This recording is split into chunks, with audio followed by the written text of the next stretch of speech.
Queridos, nesse sábado eu pedi essa canção que nós acabamos de cantar agora, e ela faz parte dessa programação de sábado passado, porque ela tem uma letra muito especial. Ela é curtinha, mas ela é muito profunda, né? Ela fala do amor de Jesus manifesto naquela cruz, quando nós saímos da presença de Deus pelas nossas arrogâncias, pelos nossos orgulhos, por situações que, infelizmente, todos nós caminhamos por ela, e por isso que Cristo teve que ir para a cruz.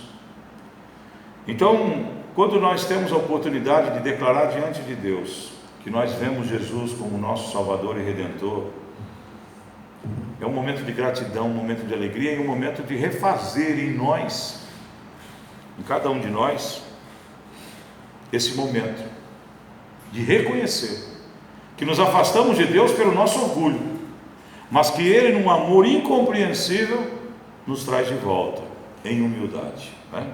A Deus toda a honra, toda a glória, e é uma canção que eu não canso de ouvir. Queridos, nós vamos estar pensando aqui, e também com os nossos irmãos que não puderam estar conosco. Hoje eu estou contente, um número bom aqui. É óbvio que sempre a gente gostaria de ver mais, mas me satisfaço muito com a presença de vocês, me alegro muito com a presença de vocês, vocês que estão nos visitando, né, que a Betânia já cumprimentou. Sintam-se em casa, é uma alegria mesmo receber cada um de vocês. Mas eu quero pensar um pouco, queridos, sobre a unção que Daniel e seus companheiros, seus 3 companheiros, que aquela unção para nós que permanecemos firmes no desterro, no exílio. Eu quero criar um paralelo aqui, eu quero pensar com vocês, porque a situação de Daniel e dos seus amigos é muito semelhante com a que nós estamos vivendo hoje. Existem algumas particularidades. Não fomos tirados aqui da nossa terra, não fomos levados para uma terra estranha, mas algumas coisas com relação à nossa fé, elas são iguais. Daniel e seus companheiros eram filhos de famílias nobres de Israel, de Jerusalém, na verdade. Nabucodonosor, um grande rei da Síria, vem sobre eles, os babilônios, e toma aquela região toda, não só Jerusalém, mas toda aquela região, e leva cativo toda a nobreza. Aquelas pessoas que tinham uma certa formação, que tinham alguns recursos, eles foram levados. Daniel e os seus companheiros ensinam muitas coisas para nós que servem para o nosso dia, o que nós estamos vivendo, pelas transformações que nós temos que enfrentar nesse momento que nós estamos passando. Eles foram desterrados, eles foram exilados, eles foram tirados de dentro da sua casa, de dentro da sua nação e levados para um outro reino. Mas o mais importante, toda a forma deles viverem a sua fé, a sua religião, foi tudo cortado deles, foi tudo alterado. Cadê o templo de Jerusalém, aonde eles adoravam a Deus? Derrubado. Onde é que estão ali os mestres, os escribas que ensinavam aos jovens, como Daniel e como os seus companheiros, as coisas inerentes à fé em Deus? Onde é que estão os escribas? Não estão mais ensinando a eles. Eles agora fazem parte de um grupo que vive no palácio de Nabucodonosor, orientado por mestres e sábios de uma outra cultura que nem conhece o Deus Jeová. Tudo mudou na vida daqueles moços. As nossas vidas também foram impactadas por transformações. A nossa fé, queridos, hoje, ela vive momentos que também nós estamos nos adaptando por alterações. Aqui olhando para vocês com máscaras, com distanciamento entre as pessoas, diante do que é o protocolo, no máximo, nós poderíamos ter aqui talvez de 7 a 8 pessoas no máximo, que não poderia exceder esse tanto, por conta da legislação e a quantidade de lugares que nós temos. Tudo mudou. Tudo mudou. Nós tínhamos várias atividades, né? O próprio André com o trabalho com os embaixadores, a Luzia, que também dirigia os mensageiros, tudo isso ficou. A nossa EBD, que era um ponto alto da nossa igreja, um momento importante onde juntávamos assim, a maior parte dos irmãos nas EBDs estavam conosco. Tudo isso mudou. Todas essas ações elas mudaram. As visitações, né? Nós vivemos numa região onde o pessoal não tem respeitado muito isso, mas em grandes cidades, em outros lugares, por exemplo em Dourados, a visitação entre as pessoas, aquelas que têm consciência e que têm a compreensão dos riscos que podem trazer as pessoas que fazem parte daquele grupo de risco, levou que esses contatos eles foram diminuídos. A troca, os grupos, eu quero dizer aqui para vocês, sabe qual é o maior prejuízo para a nossa igreja? Nós estávamos abrindo um novo grupo, um pequeno grupo, estávamos indo para o quarto, e já tinha a possibilidade de pensar uma outra alternativa, de criar mais uma ali na minha casa.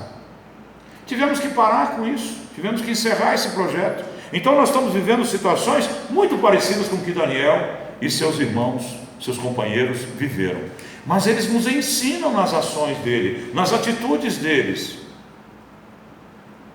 Eu e você podemos pensar quais são as respostas que nós estamos dando para essa questão. E eu vou dizer para vocês, queridos, como pastor, se há uma prova inquestionável, a Bíblia já dizia e por isso eu acreditava, mas hoje eu tenho uma prova inquestionável, que se tem uma verdade que Satanás proclama no ouvido de algumas pessoas, é que a minha vida cristã eu posso levar tranquilo em casa. Mentira de Satanás. Se você quiser me visitar lá, eu não vou te dar nomes, mas vou te mostrar a quantidade de situações em que nós vemos as pessoas perdendo-se totalmente pela falta do ambiente. A igreja não salva, a igreja não transforma a sua vida, mas é um ambiente onde isso é ensinado, é um ambiente onde você vê as evoluções na vida das pessoas, onde você vê inclusive a falha daquelas pessoas, para você não fazer igual. Se há algo que o diabo gosta de proclamar, e que eu já ouvi muito, eu estou na minha casa, lendo, orando, que beleza, hein? Então, aquele Atos 1:8 que foi escrito lá, você rasga da tua Bíblia, porque lá é Jesus dizendo àqueles seus discípulos: aguardem poder para que sejam minhas testemunhas. Testemunha dentro de casa.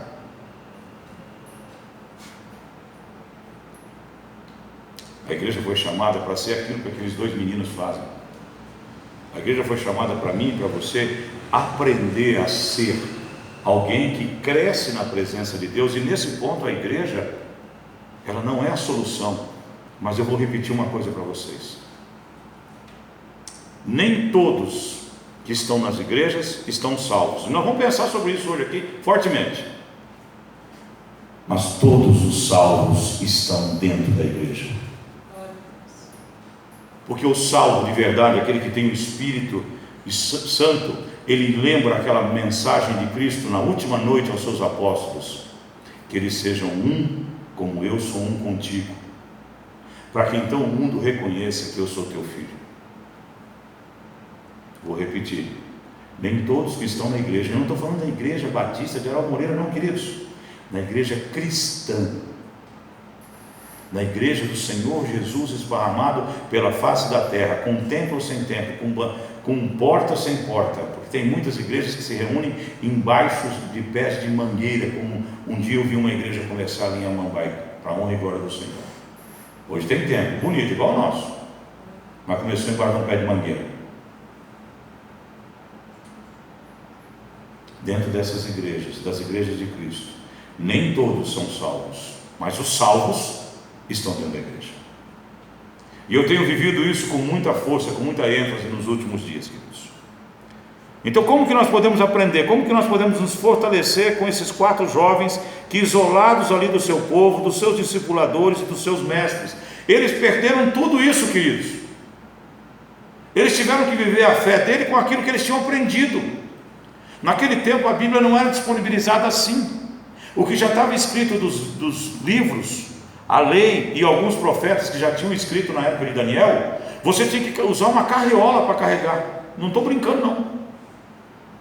Eram enrolos ali de couro de animais, escritos, pesados. Ninguém tinha acesso como você, né? Hoje você vem para a igreja sem Bíblia, né? Com o teu celular você acessa ali. Eu tenho um aplicativo que é gratuito, só ali tem 9 versões para me escolher. E se eu falasse outras línguas, podia escolher umas 10 ou 12 línguas que estão disponíveis. Não era assim naquele tempo. Então eles viveram por aquilo que eles já tinham aprendido. E é essa questão que eu quero pensar com vocês hoje. Como nós estamos vivendo o cristianismo em momentos em que nós fomos restritos em várias circunstâncias e a igreja deixou de ter a participação que tinha na nossa vida? Quero que vocês pensem comigo. Mas antes, eu quero que vocês abram a sua Bíblia lá em Daniel, capítulo 1.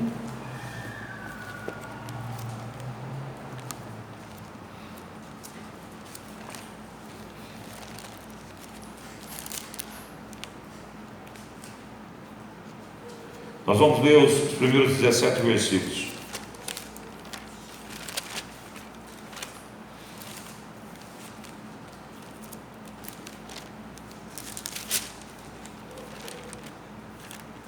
Todos acharam? Amém?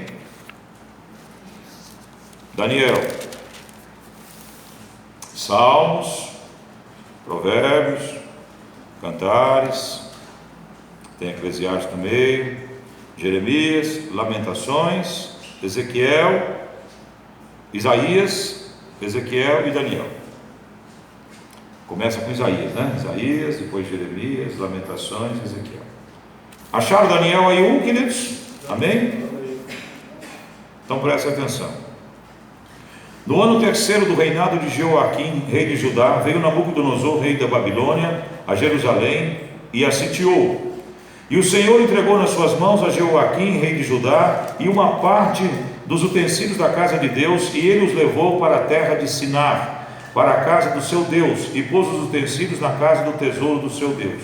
E disse o rei a Aspenaz, chefe dos seus eunucos, que trouxeram alguns dos filhos de Israel de linhagem real e dos nobres, jovens em que não houvesse defeito algum, formoso de aparência, os feios não levaram não, e instruídos em toda a sabedoria, e sábios em ciência, e entendidos no conhecimento, e que tivessem habilidade para viver no palácio do rei, a fim de que fossem ensinados nas letras e na língua dos caldeus. Tudo que eles sabiam ia ser complementado, e eles passariam a viver na cultura dos caldeus, dos assírios, dos babilônios, que é o mesmo povo. E o rei determinou a ração de cada dia, da porção do manjar do rei e do vinho que ele bebia, e que assim fossem criados por 3 anos, para que no fim deles pudessem estar diante do rei.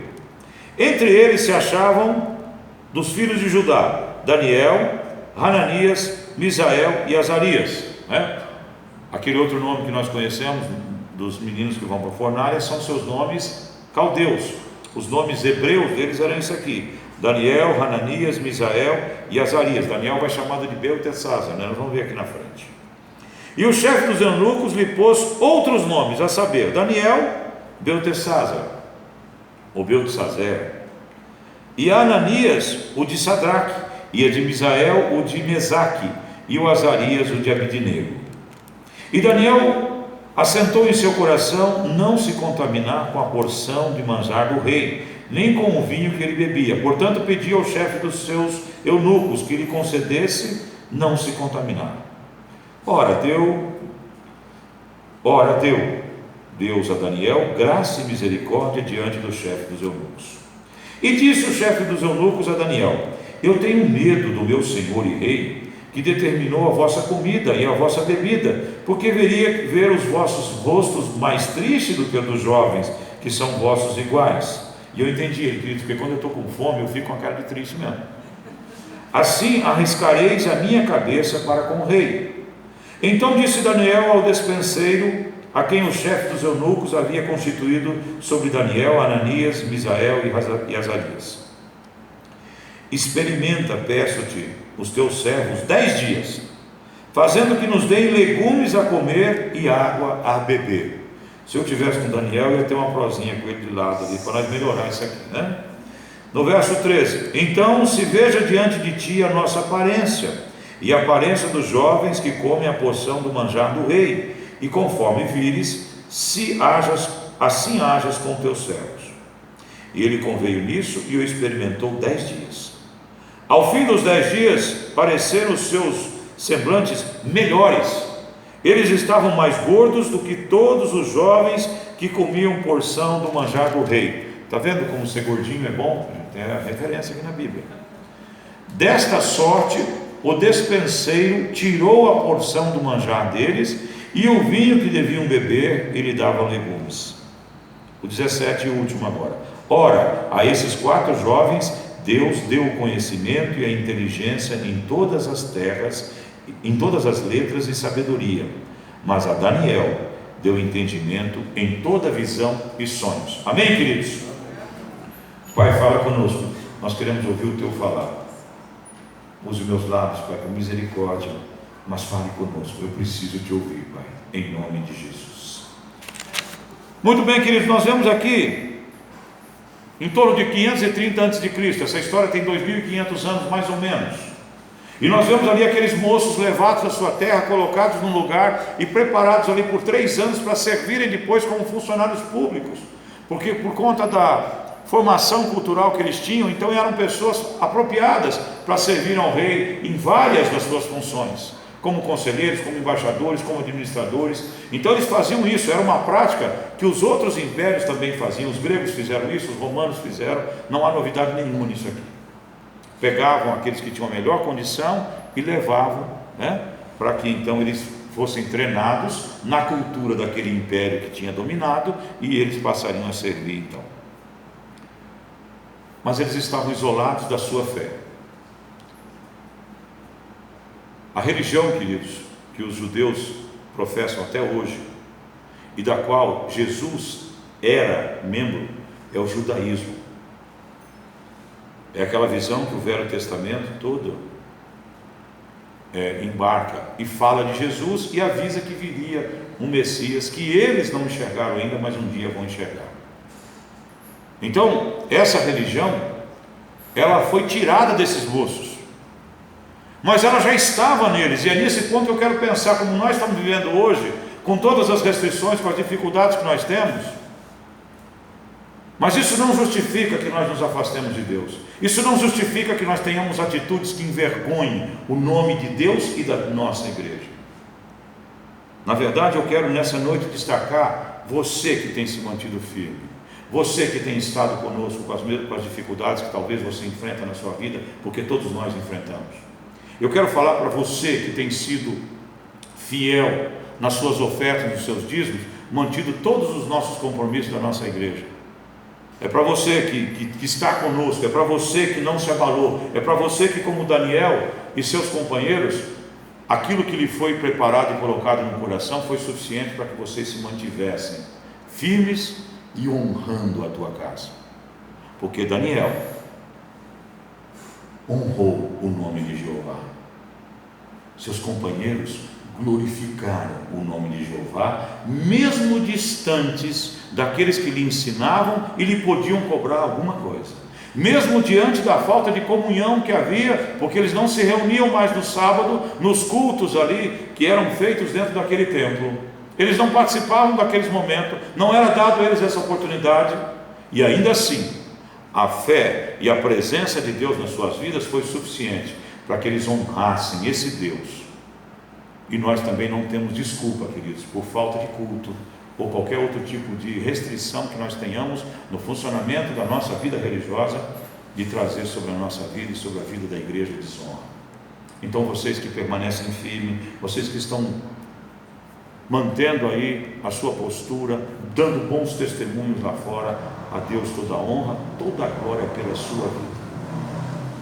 E eu quero usar esse momento para você se fortalecer, para você se manter na unção que havia sobre Daniel, sobre Mesaque, sobre Abdenego, que trouxeram sobre nós um ensino muito profundo. Como que nós temos reagido, queridos, a uma situação semelhante daqueles jovens? A nossa fé, a prática da nossa fé, ela foi mudada. A Betânia mesmo disse, nós temos uma música que normalmente nós saímos nos cumprimentando, abraçando uns aos outros. agora por medidas sanitárias é evidente que nós não podemos fazer isso. Ainda mais numa cidade do tamanho da nossa, que estamos com 26 e agora foi para 34 a 35 suposições de pessoas que estão infectadas, além daquelas que já foram confirmadas. Então nós temos que respeitar, não há como. O ambiente dessa fé não é acessível. A igreja não é mais um lugar que você vem aqui nos domingos de manhã e gasta 40 minutos ali tomando um cafezão gostoso com todo mundo, batendo papo, conversando, dando os abraços que a Betânia gosta. Não é mais assim, não está podendo ser assim. Convidar as crianças do vizinho para poder vir aqui na nossa EBD assistir as programações, não tem como. Preparar o trabalho ali no sábado, a Helena fazer o lanchinho ali, e nós recebemos as meninas e meninos e falar do amor de Jesus e ensinar o que é ser embaixador, o que é ser uma mensageira do rei. Não estão podendo. Essas coisas elas foram tiradas de nós por um momento. A nossa comunidade, a comunhão que nós temos com os iguais na fé foi diminuída.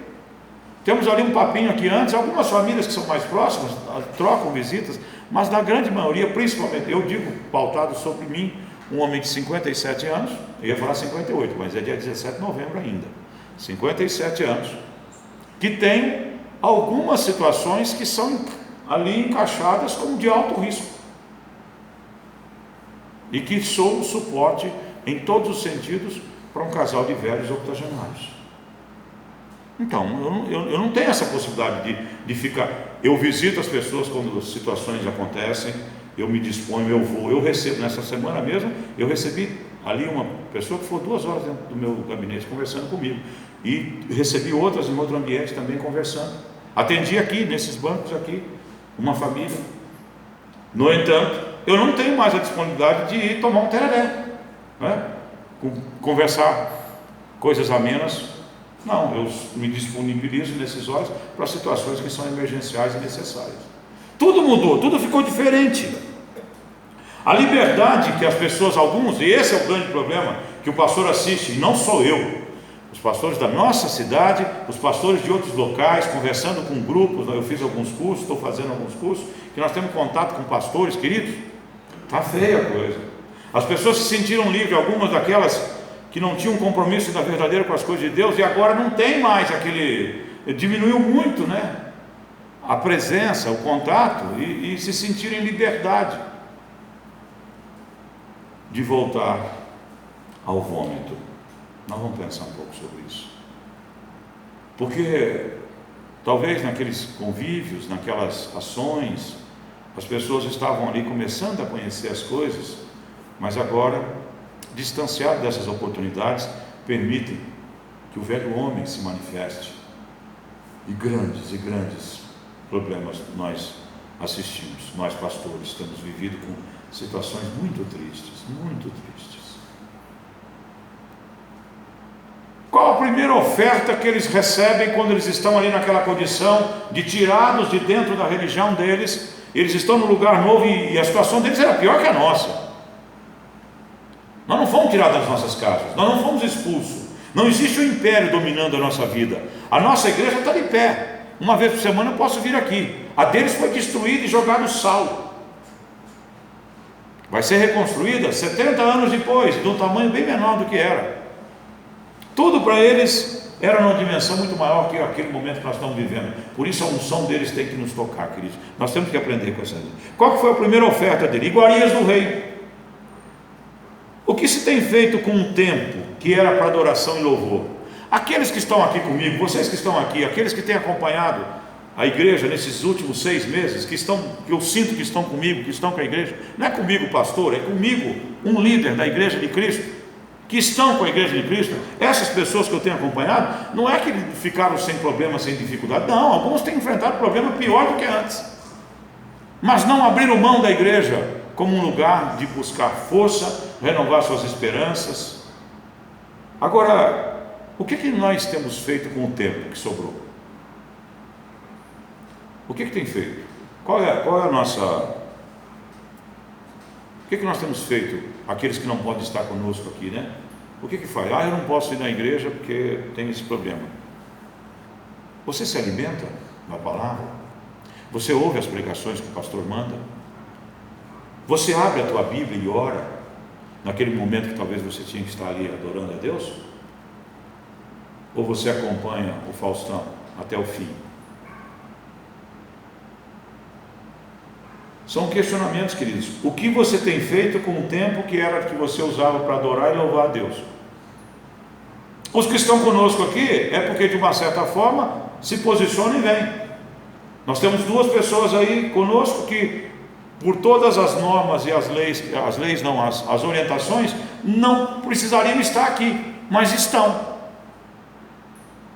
Eu vou colocar 4: eu, a Rose, o irmão Celestino e o irmão Hilário.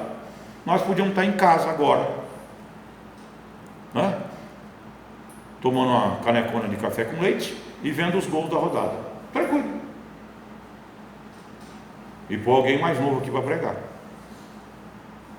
Por que nós estamos aqui? Porque nós amamos estar na casa de Deus. Por que vocês estão aqui? Porque vocês respeitam e gostam da casa de Deus. Então, o que nós estamos fazendo com esse tempo que era para estar aqui? Mas eu quero falar com você que está aqui. Mas eu tenho que deixar essas perguntas no ar. Aqueles meninos, aqueles jovens, eles não abriram mão de se manter fiéis à sua fé.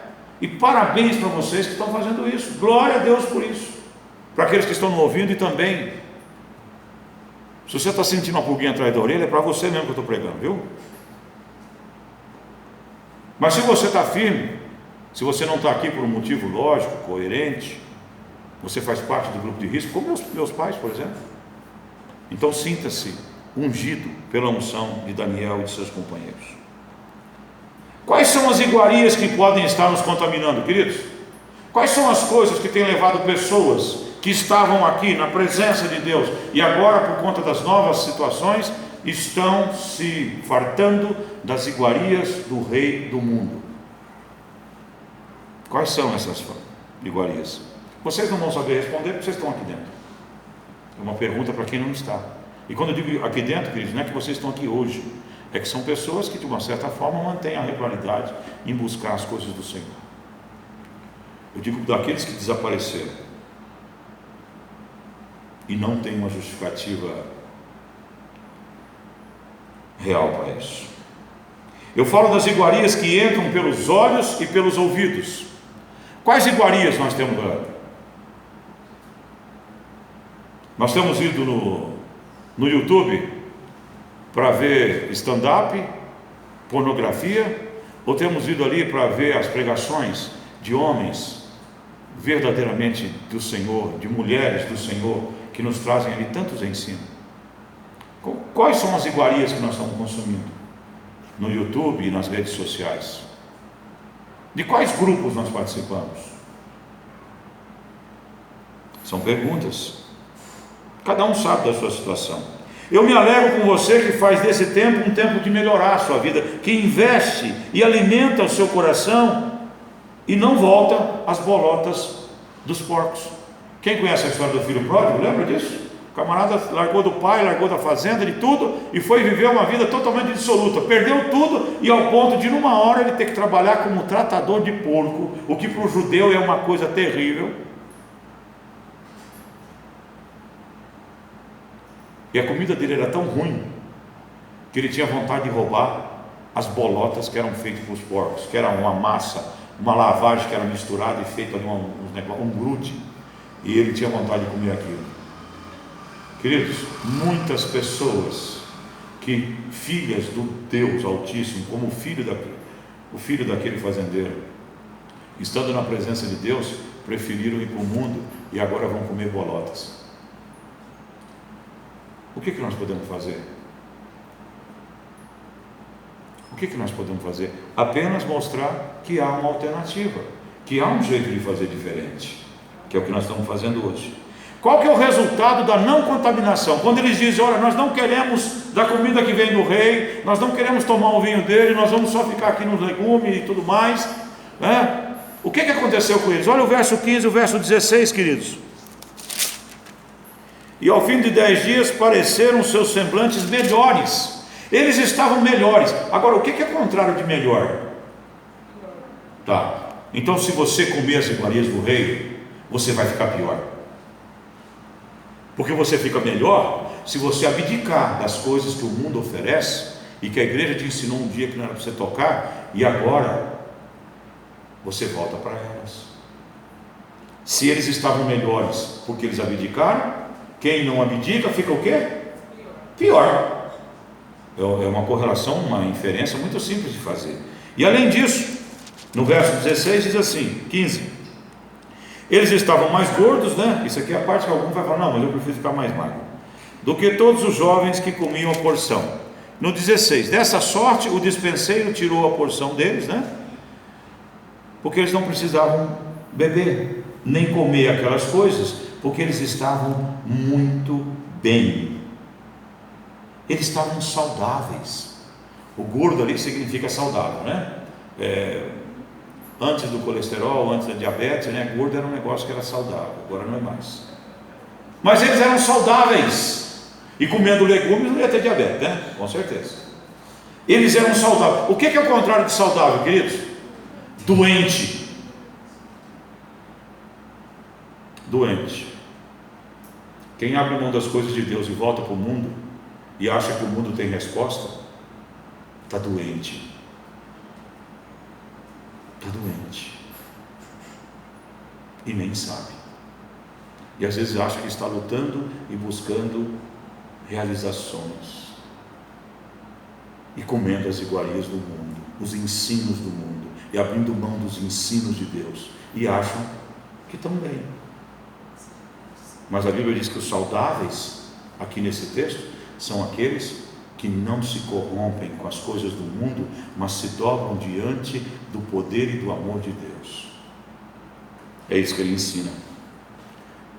Vocês que estão firmes, vocês que estão fortalecidos, vocês que estão com a sua saúde mental em dia, vocês que estão com o seu espírito abastecido pelo Espírito Santo, é porque vocês não estão se contaminando com as iguarias que o mundo oferece.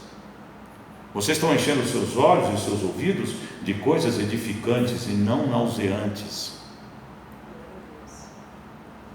Queridos, 1 Pedro,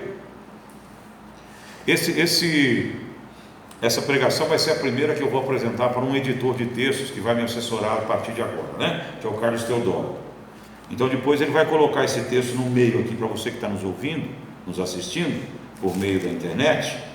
Então você vai ter o texto ali, viu? Nós vamos começar a ficar chique agora. Mas abram aqui, queridos. Essa é muito fácil de achar. 2 Pedro, capítulo 2, verso 22. Não tem como não achar, né? Lá no final da Bíblia, passou o Tiago, né? Tiago 5, já começa. 1 Pedro, não é essa, é a 2 Pedro.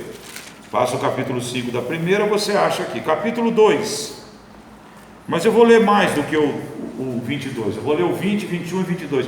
Queridos, eu quero que você preste atenção o que Pedro avisa para nós sobre aqueles que já estiveram sobre a proteção e o amor de Cristo e uma vida recomeçada em Cristo e que voltam para trás. Eu quero que vocês prestem atenção, que é o que ele diz aqui para mim e para você.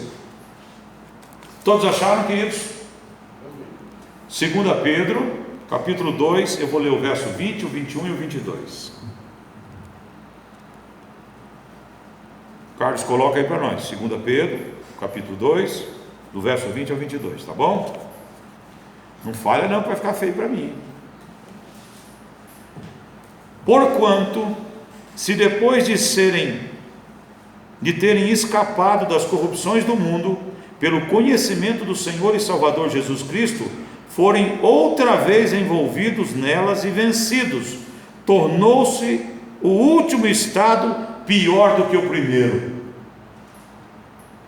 Pedro nos ensina aqui, queridos, que aquele que veio para Cristo, encontrou uma resposta que viveu de acordo com essas orientações, mas depois despreza isso tudo e volta para o mundo, ele está pior do que quando ele chegou a primeira vez. Mas ele não para por aí. Porque melhor lhes fora não conhecerem o caminho da justiça, do que conhecendo-a, desviarem-se dos santos mandamentos que lhes foram dados. Era melhor eles terem permanecido naquela vida dissoluta e perdida, porque eles tinham a desculpa de dizer: não conheço o que Cristo ensina, mas agora eles conhecem. Então, quando desprezam, desprezam por escolha, não desprezam por ignorância. E quando isso acontece, queridos, há algo muito forte no mundo espiritual, muito forte. Verso 22: desse modo sobreveio-lhes o que por um verdadeiro provérbio. Isso aqui Pedro está repetindo o que está no provérbio 16, se não me engano, que diz assim: o cão voltou ao seu próprio vômito, e a porca lavada ao espojadouro de lama.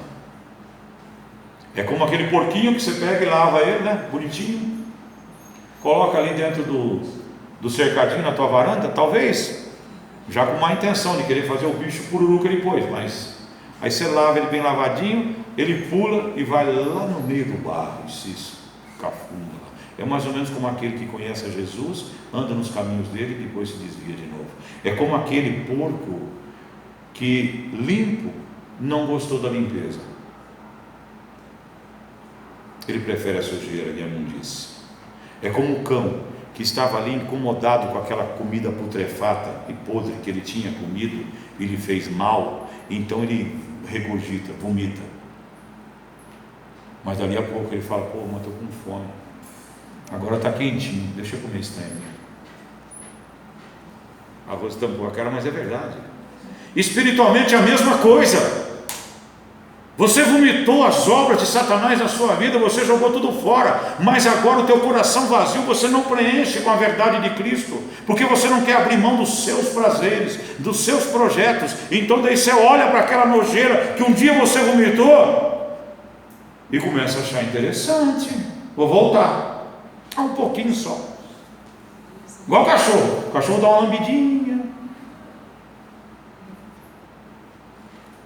dá uma voltinha, olha para um lado, olha para o outro, não tem ninguém oferecendo coisa melhor, ele quer aquilo, ele quer encher a barriga dele, independente do que seja, como nós fazemos nas nossas vidas, na nossa sexualidade, como nós fazemos nos nossos negócios, como nós fazemos na nossa existência, como nós fazemos nos nossos relacionamentos humanos. Nós queremos na hora e daquele jeito. Então vai esse troço que está vomitado aqui. É essa figura que a palavra de Deus traz sobre aqueles que, conhecendo a Deus, voltam para os caminhos que não são dele. Sedes fortes, meus irmãos, permaneçam na fé. Os momentos que nós temos vivido, nós temos que viver essa fé diferente dos tempos normais. Nós temos que ter um pouco mais de coragem, nós temos que ter um pouco mais de luta. E eu quero convidar você, nós temos tempo ainda para isso, para que vocês vejam o que significa essa luta e essa permanência. Eu ia conversar com vocês sobre a situação de Daniel, livrando todos eles ali de uma situação de ameaça de morte, interpretando o sonho do rei. Mas eu vou deixar isso para um outro dia. Eu vou apresentar um vídeo para vocês agora de 7 minutos, e eu vou mostrar para vocês o que significa ser fiel nos momentos de dificuldade. Eu quero que vocês assistam, e eu vou encerrar depois a nossa pregação fazendo uma pequena análise daquilo ali. Eu peço a sua paciência, porque nós adiantamos um pouquinho, até eu achei que era um pouquinho mais cedo. E eu vou falar depois sobre aquilo que Daniel fez interpretando o sonho de Nabucodonosor. Mas aqueles moços, os amigos dele, têm sobre essa história que vocês conhecem da fornalha. Eu não vou nem explicá-la, porque o vídeo ele é bem ilustrativo, mas eu quero que vocês entendam que esse filme mostra o que acontece com aqueles que são fiéis, com aqueles que em momentos de dificuldade, aqueles que com momentos de isolamento, com momentos que a igreja tem enfrentado, como hoje, se mantêm firmes, não poluídos, não contaminados. Vocês vão ver o poder de Deus na vida deles. É o mesmo poder que está na vida de vocês, que tem se mantido firmes. Agora, o que é o contrário de não se queimar? É ser torrado, né? É do jeito que a Rose gosta da picanha, torrada, uma tristeza. Ali vocês vão ver confirmação da palavra de Isaías 43: passarão pelo fogo, mas não se queimarão, submergirão, passarão pelas águas, mas não serão afogados. Esse é o fiel. Essa palavra é para o fiel. E vou repetir: o contrário daquele que não se queima é incinerado, é queimado. E o pior, queridos, é que é um fogo e um ardor que não terá fim. É assim que a palavra de Deus diz que será o lugar daqueles que, desobedientes a Deus, saem da sua presença por livre escolha. Haverá choro e ranger de dentes. Amém? Nós vamos ver esse momento agora e nós já vamos estar encerrando o nosso culto. Para você que está me vindo aqui, o vídeo vai ser também colocado, viu? Que nós tenhamos a convicção que quando somos fiéis, como aqueles moços foram, não há tragédia, não há desgraça, não há pressão, não há domínio que possa tirar de nós a nossa paz. A vitória que eles obtiveram ali é para ensinar para nós que na fidelidade aos caminhos de Deus, nada nos separa do amor dele. Que você possa se fortalecer nisso, compreender isso. E como eu disse, eu vou repetir: se você se identificou com Daniel, se você se identificou ali com Daniel, não querendo aquelas iguarias do rei e não se contaminando, se você se identificou com Sadraque, Mesaque e Abednego, na fidelidade deles, a ponto de entrarem dentro daquela fornalha e dizer ao rei: olha, não importa se ele vai nos salvar ou não salvar, nós nunca nos dobraremos a outros deuses. Se você se identifica com eles nesse momento, aleluia, glórias a Deus. Mas se você tem se dobrado ao Deus do teu orgulho, ao Deus da tua própria visão de vida e aos chamados que o mundo tem trazido com as iguarias dele, eu repito para você: Jesus está de novo diante de você, e aquele momento que ele subiu naquela cruz ainda vale para você hoje, agora. Apenas arrependa-se, fortaleça-se nele, invoque a presença desse Senhor, que além de Senhor é teu Salvador e Redentor. Quem tem ouvidos, que ouça. Amém, queridos? Amém. Eu convido vocês a ficarem em pé. Nós vamos estar encerrando o nosso culto nessa noite. Um abraço também aos nossos amigos e irmãos que assistiram pelo YouTube. Pai amado, nós colocamos diante do Senhor a nossa gratidão por essa noite, por esse momento, por essa palavra, pelos instantes de louvor e adoração, por tudo que vivemos aqui, por essa comunhão parcial que vivemos com os nossos queridos. Que o teu amor, o teu poder e a tua graça os acompanhem, e que eles tenham uma semana abençoada em nome de Jesus. Aqueles que estão conosco aqui agora e aqueles que hão de nos ouvir, ó Deus, que essa bênção os tenha ali contornado durante toda a semana em nome de Jesus. Que a tua paz, a tua prosperidade, a tua alegria chegue até eles, Pai. No nome perfeito de Cristo Jesus, nós oramos e a igreja junto comigo diz amém. Muito bem, queridos. Uma boa noite de descanso para vocês, uma boa semana e muito obrigado pela presença de vocês.